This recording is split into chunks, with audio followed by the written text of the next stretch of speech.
Stop waiting for success to find you. It doesn't magically happen. Build it with clarity, structure, and strategy on purpose.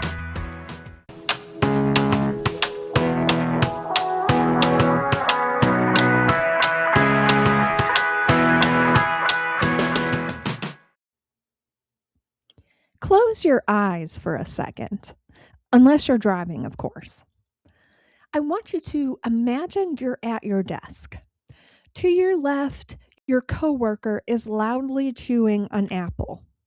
To your right, two people are having an impromptu brainstorm about a project you have nothing to do with.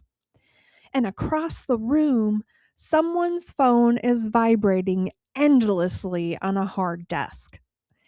And everywhere you look, you make accidental, awkward eye contact with 30 other people trying to pretend they aren't distracted. Welcome to the open plan office. It was sold to us as a utopian vision of modern work, a layout designed to break down silos, spark spontaneous innovation, and create a flattened, egalitarian culture. But there's just one problem. Science says it did the exact opposite. Welcome back to the Industrially Organized podcast, where we unpack the psychology behind the workplace. I'm your host, Nicole, and today we're looking at the ergonomic and psychological disaster of the open plan office. We'll explore the research proving that removing physical walls actually destroys collaboration and skyrockets our stress. To understand how we got here, we have to look at the motivation behind tearing down the cubicles. In the late 1990s and early 2000s, tech companies in Silicon Valley started popularizing the open floor plan. And the narrative was appealing. Walls create barriers, barriers create silos, and silos kill innovation. If we just put everyone in one giant sunlit room, ideas will cross pollinate. But let's be brutally honest for a second. While the PR reason for open plan offices was collaboration, the financial reason was density. It is significantly cheaper to pack 50 desks side by side than it is to build drywall, route HVAC, and wire individual offices.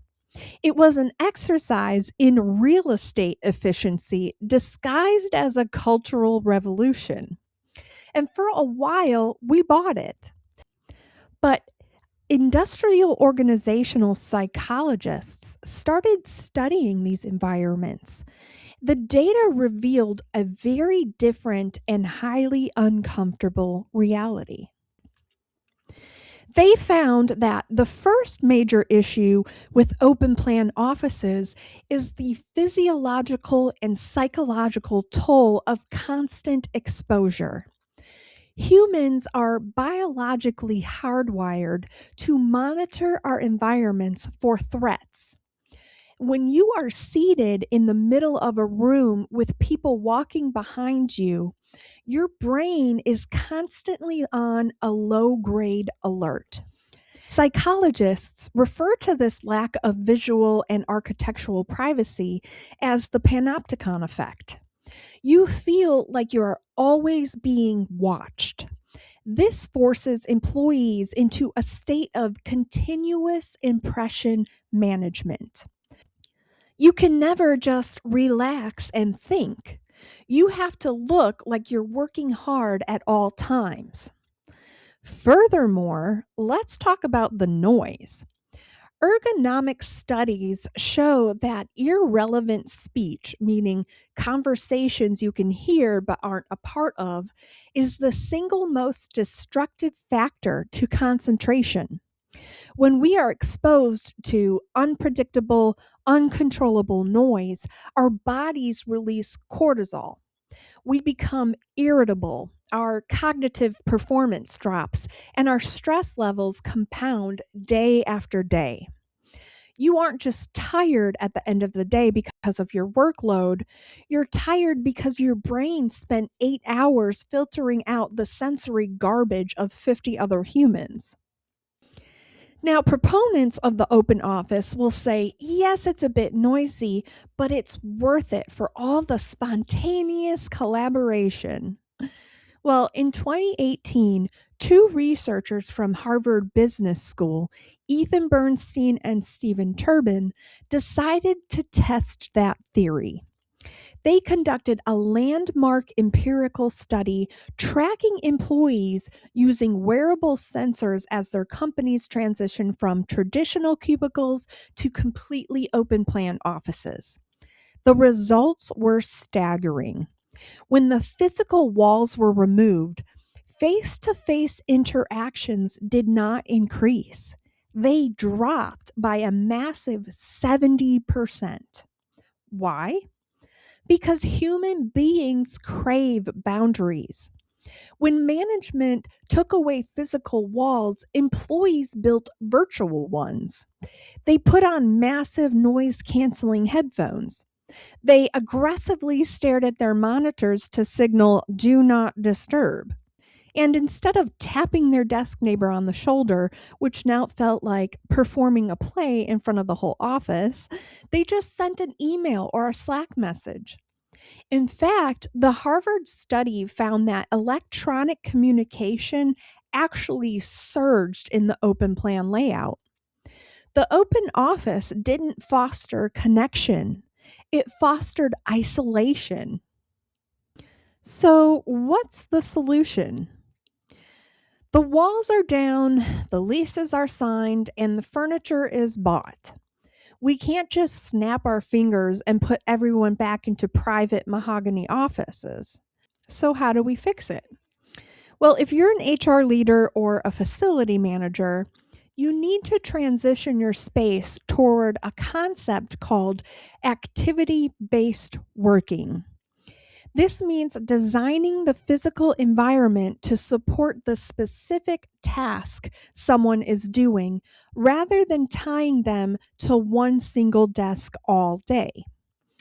Here's how you implement it: build things like library zones. Designate specific areas of the office as strict quiet zones. No phones, no chit chat, no quick questions. If someone sits there, it is universally understood that they are doing deep, focused work. The second thing you can do is install telephone booths and huddle rooms. You need acoustic privacy. So provide small, accessible, and well ventilated pods where two people can argue about a spreadsheet without holding the rest of us hostage to their conversation. The third thing is establish headphones as a do not disturb sign. Create a rigid team norm.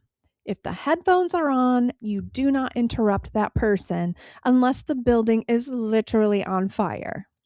Send them a message asynchronously instead. So, the layout of your office is not just background scenery, it's a behavioral intervention. It actually shapes how your people feel, think, and interact. Thanks for tuning in to the Industrially Organized podcast.